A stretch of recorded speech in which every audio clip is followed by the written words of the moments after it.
Excellent. Well, I've already learned a lot. If I want to try to sound smart in a presentation, I try my best to not follow rocket scientists.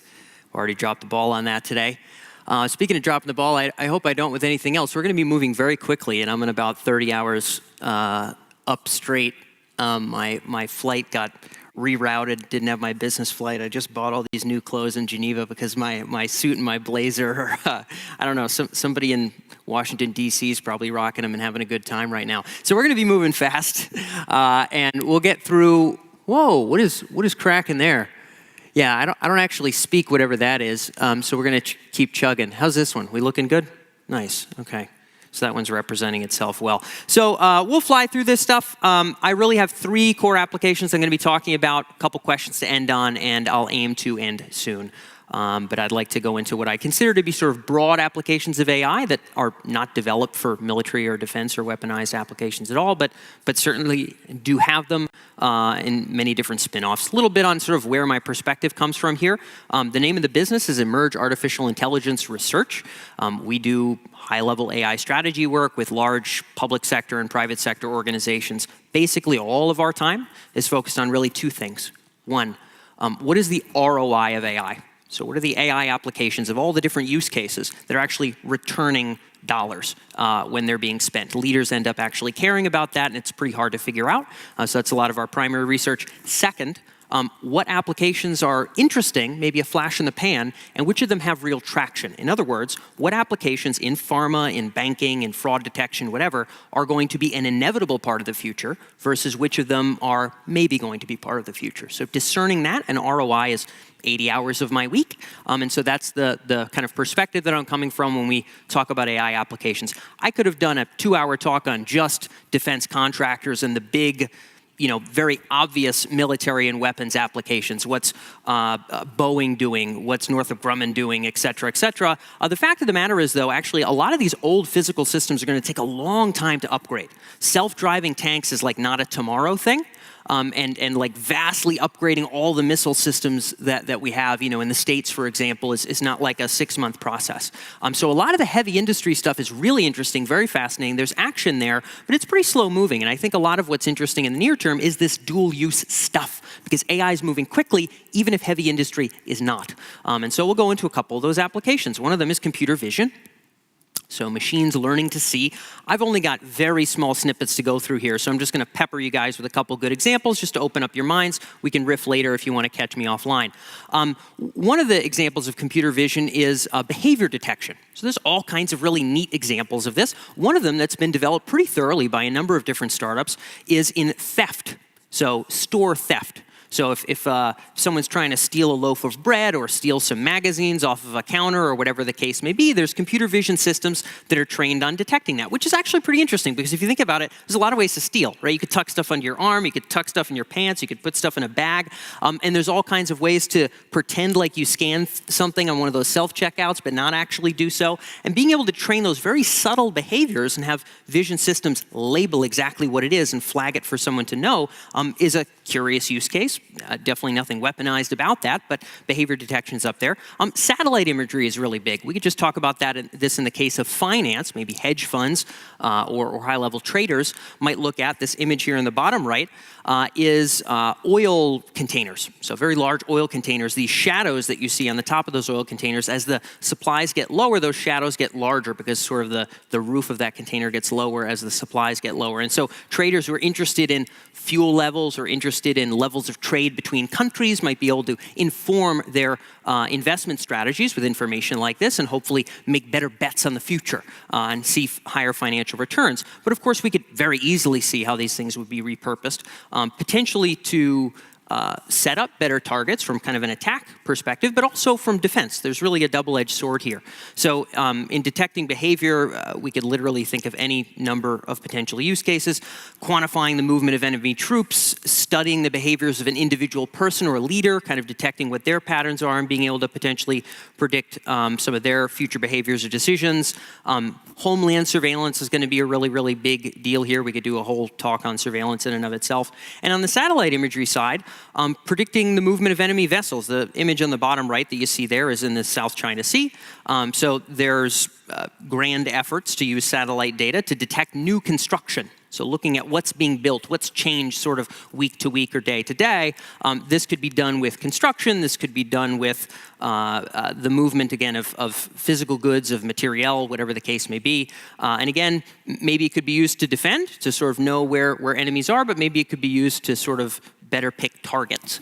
So sort of cuts both ways, if you will. Natural language processing. So another AI use case. This is broad tech. All of you know Siri. All of you know Alexa. We'll just talk about a couple individual use cases. We could get into a lot of different instances here, but we could talk about translation and summarization. So translation is pretty ubiquitous. Use Google Translate. There's all kinds of different applications to help do this. Summarization is an interesting use case, finding a home in niches. So in the legal niche, for example, being able to summarize a legal case into some kind of a digestible few paragraphs for someone who's doing research. Same thing with scientific literature. There's interesting applications kind of taking that jargon and being able to boil it down to half a page when maybe originally it was 12 pages or so.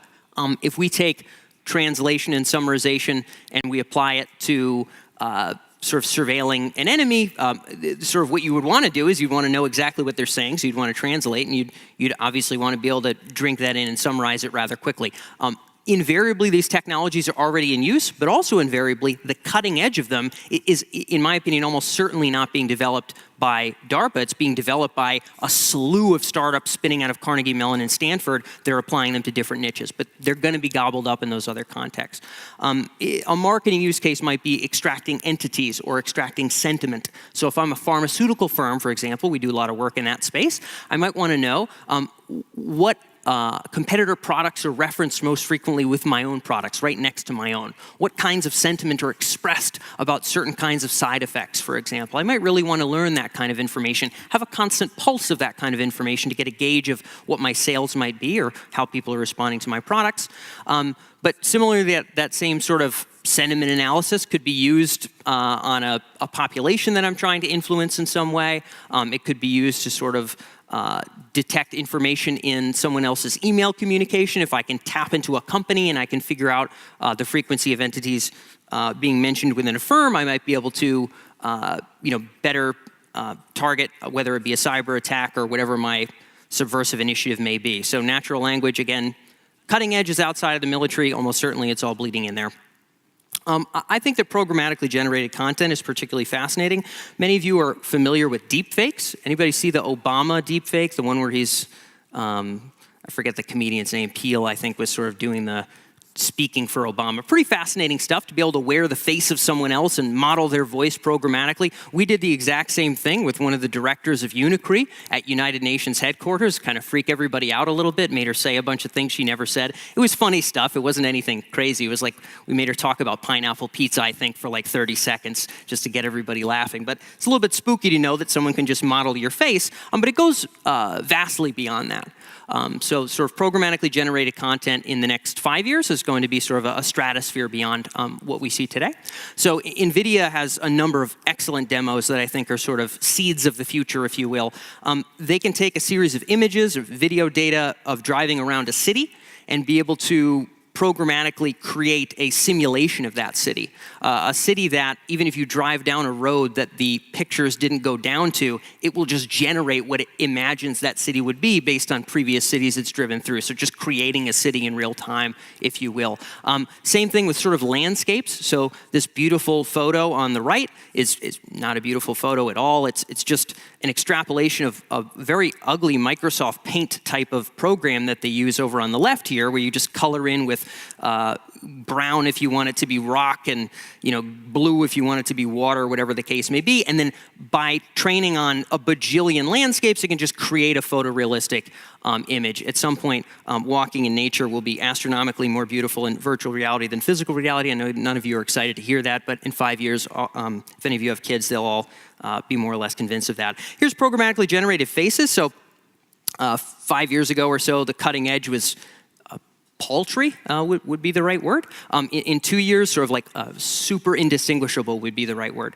And this is static images, but video would be X number of years after that. Very fast progress here. Again, this is the Stanfords, the Carnegie Mellons, the Beijings. I mean, the research institutes are sort of who's pushing this forward. These are all Rembrandt paintings, except for this one, which was created by AI, but it's essentially indistinguishable to the rest of them.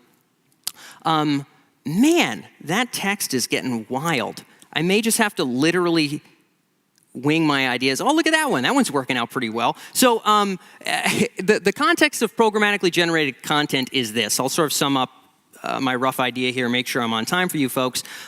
The general idea is that the ownership of sort of this virtual ecosystem is a very, very important thing.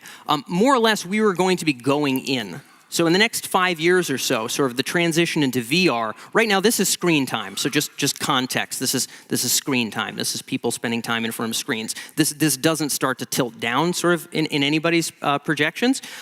So when we have to go into VR to do work moving forward, so at some point in the next 5 years, it's reasonable to suspect most of us couldn't do our jobs without a laptop. If you're like, yeah, I don't use laptops, whoever is paying you to do your job is going to fire you. At some point, that won't be like the most cutting edge tool. There will be better interfaces, deeper interfaces if you want to code, if you want to sell, if you want to create and write, if you want to research. There'll be more immersive tools that you can dive into. That will really be when adoption gets kind of astronomical.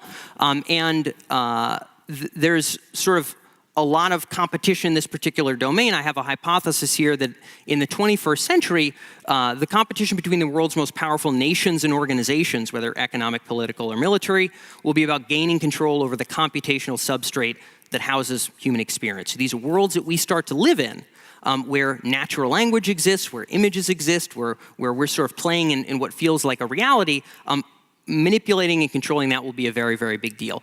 If you're a country that wants to inculcate propaganda, you'll be able to wield it very well. If you're a country that wants to surveil very deeply, you'll be able to do that very, very well as well. And figuring out how we want to deal with that as democracies is a big deal. I'll end on the following point. I think that we often suspect that countries that inculcate propaganda will sort of inherently be weaker because, of course, people won't fall for that kind of thing. I think that we should be open to the idea that as democratic nations who are open to being influenced by other countries, as we saw in the 2016 election, we may want to consider what the potential weaknesses are to that and how we want to manage these virtual worlds moving forward as they bleed into the real one. So thanks so much. That's all I got.